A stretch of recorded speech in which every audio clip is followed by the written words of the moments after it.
स्वागत है दोस्तों आप सबका।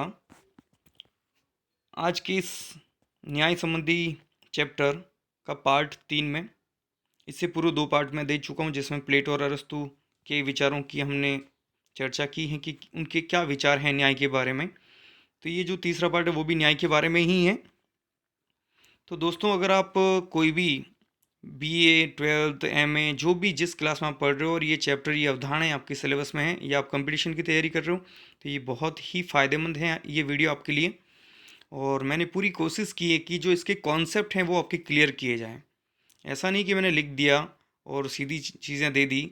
आपके जो कॉन्सेप्ट हैं वो मैं क्लियर करने की कोशिश करूँगा। जब ये अवधारणाएं ज़्यादातर लोगों को सिर्फ इसीलिए समझ में नहीं आती कि उनको अवधारणाएं या कॉन्सेप्ट समझ में ही नहीं आता है कि ये चीज़ें क्या हैं। वो सिर्फ रटने की कोशिश करते हैं। दोस्तों रटने से काम नहीं चलेगा। तो मैं पूरी कोशिश करूँगा कि ये चीज़ें सीधी सीधी आपको समझ में आ जाएं। बस आपको बेस समझना, बेस समझ में आ गए तो फिर वो क्या विचार हैं, क्या उदाहरण है, बहुत आसान बन जाता हमारा काम। तो चलिए बिना कोई देरी किए मैं टॉपिक पे आता हूँ। मध्यकाल में न्याय संबंधी विचार। तो हमने 2 पार्ट पहले दे चुके हैं, प्राचीन काल में न्याय संबंधी विचार। तो इस टॉपिक में हम जो चर्चा करने जा रहे हैं, सबसे पहले सेंट ऑगस्टाइन के क्या विचार हैं न्याय के बारे में। तो इनका जो जन्म हुआ था वो 354 ईस्वी में और इनकी मृत्यु हुई थी वो 430 ईस्वी में। सेंट ऑगस्टाइन, इनका जो जन्म है वो अफ्रीका के टेगस्टे नगर में। कहाँ पर? टेगस्टे नगर में, अफ्रीका के।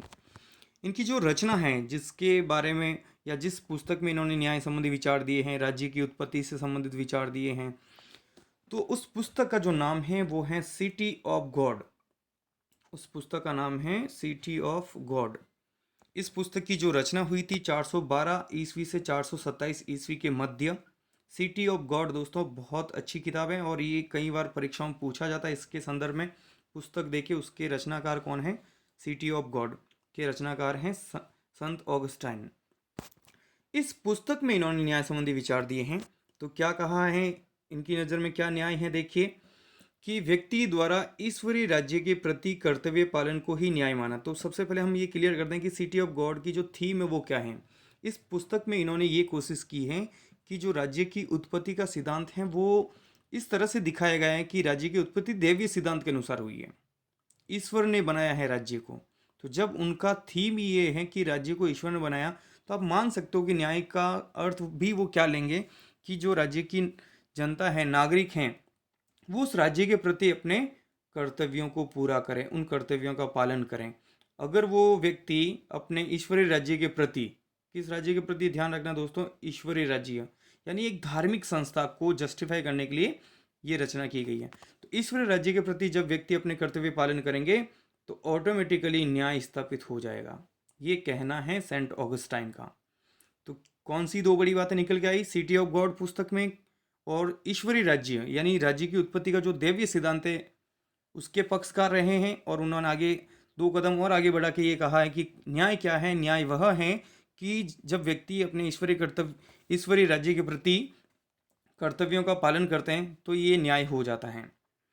फिर देखिए दोस्तों, उन्होंने एक और कथन भी कहा है कि जिन राज्यों में न्याय विद्यमान नहीं है वे चोर उचक्कों की खरीद फरोख्त हैं। यानी जहाँ पर न्याय नहीं है, न्याय का सीधा सीधा मतलब है आप ईश्वरीय राज्य के प्रति अगर आप कर्तव्य नहीं करते हो, तो यानी जिस राज्य में ईश्वरीय राज्य या ईश्वर के प्रति अगर आप अपने कर्तव्यों को पूरा नहीं करते हैं, तो इन्होंने कहा कि वो एक ऐसी व्यवस्था है जहाँ सिर्फ चोरों का मामला होगा।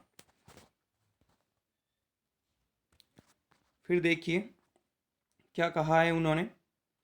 सिटी ऑफ गॉड के उद्देश्य भी मैंने निकाले हैं दोस्तों आपके लिए कि क्या मकसद रहा है इनका, पूरी किताब को क्यों लिखा है इन्होंने। तो जो पहला पॉइंट है इनका, जो हमने विवरण दिया है कि यह स्पष्ट करना है कि रोमन साम्राज्य का जो पतन हुआ है वो ईसाई धर्म के कारण नहीं हुआ है। उनका ये कहना है कि रोमन साम्राज्य का पतन हुआ है उसके दूसरे कारण हैं, यानी धर्म कोई वजह नहीं है, ईसाई धर्म उसका कोई कारण नहीं है कि ईसाई धर्म के कारण उसका पतन हुआ है। क्योंकि बहुत सारे विचारकों ने ये कहा है कि रोमन साम्राज्य का पतन ईसाई धर्म के कारण हुआ है। तो इन्होंने इसका खंडन किया है कि ईसाई धर्म के कारण रोमन साम्राज्य का विघटन नहीं हुआ है। फिर दूसरा पॉइंट, ईसाई संघ। ईसाई संघ को शक्तिशाली बनाना, यानी धार्मिक आधार पर संगठन को शक्तिशाली बनाना, यानी पूरे विश्व में एक ईसाई संघ की स्थापना करना और उसको संगठित करना, ये इनका मकसद था। यानी कहीं ना कहीं दोनों पॉइंट में आपको यही लगेगा कि ईसाई धर्म को प्रोटेक्ट करने के लिए ये ग्रंथ लिखा गया है। और जो तीसरा है, ईसाई धर्म पर लगे आरोपों, मैंने थोड़ी देर पहले कहा था कि कुछ विचारकों ने प्रश्न उठाए कि ईसाई धर्म के कारण रोमन साम्राज्य का विघटन हुआ, तो उन आरोपों का खंडन करने के लिए कि नहीं, आप जो आरोप लगा रहे हो वो बिल्कुल सरासर गलत हैं।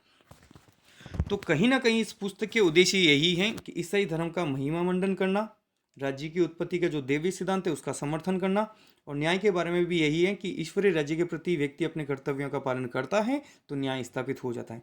तो अगर एक शॉर्ट में हम बात करें तो कहीं ना कहीं ईसाई धर्म के महत्व का महिमा मंडन इस पुस्तक में किया गया, और चाहे राज्य हो चाहे धर्म हो, हर जो अवधारणा है उसका विवरण इन्होंने धर्म के इर्द गिर्द ही दिया है। फिर देखिए दोस्तों, थॉमस एक्विनोस मध्यकालीन माने जाते हैं। इन्होंने कहा है कि कानून और न्याय परस्पर निर्भर हैं, यानी कानून के बिना न्याय अधूरा है और न्याय के बिना कानून अधूरा है, दोनों एक दूसरे पर टिका हुआ है।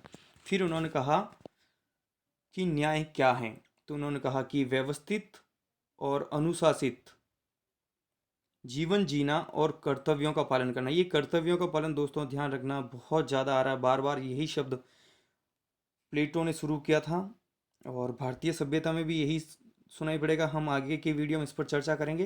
तो बहुत सारे विचारकों ने यही माना है, और सिटी ऑफ गॉड में भी यही था कि ईश्वरीय राज्य के प्रति कर्तव्यों का पालन। तो ये कर्तव्यों का पालन लोग चेंज कर देते कॉन्सेप्ट कि किसके प्रति, लेकिन बात तो वही है कि कर्तव्यों का पालन करना ही न्याय है। तो थॉमस एक्विनोस भी कहते हैं कि कर्तव्यों का पालन, लेकिन किसके प्रति?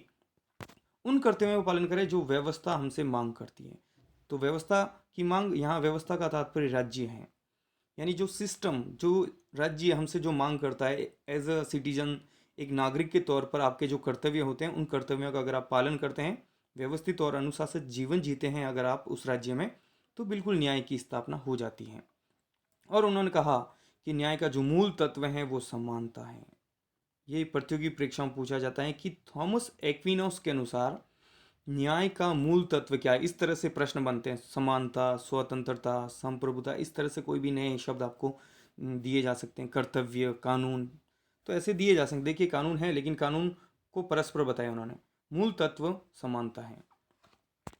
फिर देखिए आधुनिक काल की अवधारणा में हम आते हैं। आधुनिक काल में डेविड ह्यूम अमेरिका के हैं, ये 1711 से 1776 इनका जीवन काल है। इन्होंने न्याय को बताया है नियमों का पालन, चाहे नियमों का पालन कहें चाहे कर्तव्यों का पालन कहें, एक ही बात है। तो इन्होंने वही बात को रखी है जो अब तक चली आ रही थी, और इन्होंने थोड़ा सा और ऐड किया कि किस तरह के नियमों का पालन करना, कौन से नियमों का पालन करना। तो वो कह रहे हैं सार्वजनिक उपयोगिता। उपयोगिता का अर्थ होता है दोस्तों कि ऐसी बात जो जनता के हित में हो, जो उपयोगी हो। और ये उपयोगिता का सिद्धांत या उपयोगितावाद दिया है जर्मी बेंथम ने, और उसको परिष्कृत और शुद्ध रूप प्रदान किया है जे.एस. मिल ने। तो डेविड ह्यूम ने क्या कहा है? नियमों का पालन करना।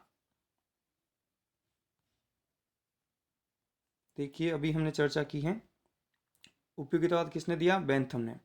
और क्या मतलब होता है इसका? अधिकतम व्यक्तियों का अधिकतम सुख, यानी समाज के ज़्यादा से ज़्यादा लोग, सबकी बात नहीं की दोस्तों, इसकी आगे आलोचना करूंगा मैं और क्लियर करूंगा कि ज़्यादा से ज़्यादा लोग, अधिकतम व्यक्तियों का अधिकतम सुख, जितने लोगों का हो सकता है उतने लोगों का भला हो। यानी पूरे समाज की तो बात नहीं कर रहा, लेकिन ये कह रहा है कि जितना हो सकता है उतना तो उन सब लोगों तक सुख पहुंचाने का कार्य करें, यही उपयोगितावाद है। किसने दिया उपयोगितावाद का सिद्धांत? जर्मी बेंथम ने। यानी मात्रात्मक पर जोर दे रहे हैं, कहीं ना कहीं संख्यात्मक पर, ज़्यादा से ज़्यादा लोगों की संख्या को यहाँ पे, यानी काउंटिंग में अगर बात करें तो ज़्यादा से ज़्यादा लोगों की बात की गई है। जे.एस. मिल ने, जो इनके शिष्य थे बेंथम महोदय के, इन्होंने क्या कहा कि सामाजिक उपयोगिता न्याय का मूल मंत्र है। यानी सामाजिक उपयोगिता, यानी वो उन्होंने कहा कि अधिकतम व्यक्तियों का अधिकतम सुख तो होना चाहिए, लेकिन वो मात्रात्मक नहीं, ऐसे नहीं कि ज़्यादा लोगों का, भले कम लोगों का हो लेकिन वो गुणात्मक हो, क्वालिटी वाइज। ये क्वांटिटी की बात करें कि क्वालिटी की बात करें, ये थोड़ा सा बेसिक अंतर इनमें। तो यहाँ हम उपयोगितावाद नहीं पढ़ रहे हैं, बस सामाजिक उपयोगिता ऊपर शब्द आया तो मैंने आपको दोनों चीज़ें दी हैं, किसने दिया है और कौन कौन से विचारक उनसे संबंधित हैं। उपयोगितावाद में इनकी विस्तृत चर्चा हम करेंगे। जॉन रॉल्स 1921 से 2002 इनका जीवन काल है। इन्होंने न्याय संबंधी जो विचार दिए हैं वो दिए हैं अ थ्योरी ऑफ जस्टिस। 1971 में इन्होंने ये किताब लिखी है, अ थ्योरी ऑफ जस्टिस। इसके अनुसार क्या है, देखिए, न्याय रॉल्स के अनुसार उत्तम समाज यानी एक अच्छा समाज है, उसके अनेक गुण होते हैं। देखिए दोस्तों, ऐसा नहीं है कि समाज कोई एक गुण से बन जाता है। उन्होंने कहा कि समाज को बनाने के लिए अनेक गुण चाहिए, जिनमें जो पहला गुण है वो न्याय है। यानी एक समाज को बनाने के लिए कुछ तत्व, कुछ गुण चाहिए, और उन गुणों में सबसे ज़्यादा, सर्वोपरि, सबसे अच्छा अगर बात करें जॉन रॉल्स के अनुसार, तो वो न्याय है। यानी बिना न्याय के एक उत्तम समाज की स्थापना हो ही नहीं सकती है। तो ये तो हुई बात न्याय की। अब न्याय क्या है, कैसे स्थापित होगा, इस पर भी हम चर्चा करेंगे।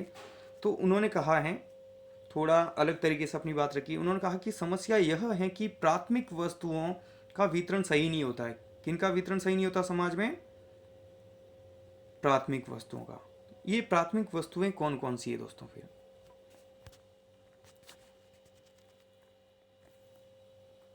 तो उन्होंने कहा कि न्याय देखिए, तो न्याय क्या बताया उन्होंने?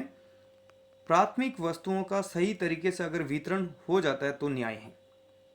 उन्होंने कहा कि जो प्राथमिक वस्तुएं अगर वो सही तरीके से लोगों तक पहुंच जाती है तो मतलब न्याय स्थापित हो रहा है। तो अभी भी कॉन्सेप्ट क्लियर नहीं हुआ हमारा कि प्राथमिक वस्तुएं कौन सी है, वो देखना पड़ेगा, तब जाके समझ में आएगा कि हाँ भाई ये चीज़ें लोगों तक पहुंच जाएगी तो जॉन रॉल्स के अनुसार न्याय स्थापित हो गया है। तो प्राथमिक वस्तुएं उन्होंने बताई हैं: अधिकार, स्वतंत्रता, अवसर की समता, आय, संपदा और आत्मसम्मान के साधन। यानी ये हैं प्राथमिक वस्तुएं। यानी जॉन रॉल्स ये कह रहे हैं कि ये जो चीज़ें हैं वो लोगों तक सही तरीके से नहीं पहुंच पा रही है, इनका वितरण सही नहीं होता है। जिस दिन इनका वितरण सही तरीके से हो जाएगा, जिस समाज में इनका वितरण सही तरीके से हो जाएगा, उस समाज में अपने आप न्याय की स्थापना हो जाएगी। तो कितनी सीधी और सरल बात कही है, जबकि कई लोगों के लिए डिफिकल्ट है कि जॉन रॉल्स के अनुसार न्याय क्या है। जो उन्होंने प्राथमिक वस्तुएं बताई उनका सही तरीके से वितरण अगर हो जाता है तो न्याय है। और प्राथमिक वस्तुएं कौन कौन सी है? अधिकार, स्वतंत्रता, अवसर की समानता। तो इनका अब देखिए, इनकी और क्लियर कर देते हैं कि इनका वितरण समान रूप से होना ही न्याय है। देखिए यहाँ दोस्तों इन्होंने और कहा है, ये नहीं कि कुछ लोगों तक, समान रूप से प्रत्येक व्यक्ति तक ये चीज़ें जानी चाहिए। जो उसके अधिकार हैं, जो उसकी स्वतंत्रता है, उसको भी अवसर की समानता। यानी जो जितनी योग्यता रखता है उतनी योग्यता में वो चीज़ें उसे मिलें। और जिस दिन ये मिल जाती है जिस समाज में, जिस राज्य में, इसका मतलब वहाँ पर न्याय स्थापित हो गया है। तो बहुत सिंपल सरल तरीके से उन्होंने चीज़ें रखी हैं। फिर उन्होंने उपयोगितावाद का खंडन किया। क्यों किया है? देखिए दोस्तों, मैं ये चीज़ कर देता हूँ। उपयोगितावाद का मैंने थोड़ी देर पहले अर्थ बताया, अधिकतम व्यक्तियों का अधिकतम सुख। यानी वो पूरे समाज की बात नहीं कर रहा है, समाज में जितने ज़्यादा लोगों का हो सकता है भला हो, ये कह रहा है ये वाली विचारधारा उपयोगितावाद। तो ये कह रहे हैं कि ज़्यादातर लोगों का तो हो जाएगा, तो फिर कुछ लोग बचेंगे, फिर उनका क्या होगा? तो उपयोगितावाद बात करता है बहुमत वाले लोगों की, जबकि जॉन रॉल्स सभी लोगों की बात कर रहा है। ये एक अंतर है उपयोगितावाद और जॉन रॉल्स की अवधारणा में। उपयोगितावाद ज़्यादा से ज़्यादा लोगों का, यानी बहुमत की बात कर सकते हैं हम। तो उनकी आलोचना इन्होंने की है कि इससे क्या होता है, क्योंकि अल्पमत पर बहुमत की तानाशाही स्थापित हो जाती है। क्योंकि जैसे ही ज़्यादा लोगों की भला हो रहा है तो बहुमत वाले लोगों का भला हो रहा है, तो अल्पमत जो है वो वंचित रहेंगे। तो इसमें अल्पमत जो है वंचित रहता है, इसकी आलोचना उन्होंने की। और उन्होंने कहा ऐसा नहीं होना चाहिए, समाज के सभी लोगों के पास में ये प्राथमिक वस्तुएं पहुंचनी चाहिए। और जिस दिन ये पहुंच जाती है जिस राज्य में, वहाँ न्याय स्थापित हो जाता है। फिर उन्होंने दो मूल सिद्धांत भी रखे। उन्होंने क्या रखे हैं? दो मूल सिद्धांत। अधिकतम स्वतंत्रता। उन्होंने कहा कि अधिकतम स्वतंत्र क्या है, देखिए उनके बारे में मैं आपको क्लियर कर दूं। अधिकतम स्वतंत्रता का तात्पर्य है कि स्वतंत्रता की रक्षा के लिए भी स्वतंत्रता होना जरूरी है। यानी जितनी ज़्यादा स्वतंत्रता आपको मिलेगी तो आप स्वतंत्र होकर कार्य करोगे, आपको अवसर मिलेंगे, तब जाके समाज में न्याय स्थापित होगा, तब जाके आप वो जो है प्राथमिक वस्तुएं आप हासिल कर पाओगे। फिर उन्होंने एक और अवधारणा दी, ये काफ़ी इंपॉर्टेंट है। चाहे प्रतियोगी परीक्षा हो, चाहे अपने एकेडमिक एग्जाम्स हो, सारे एग्जाम में ये चीज़ें जॉन रॉल्स में से जब भी कोई चीज़ उठाते हैं तो ये सबसे पहले उठाते हैं।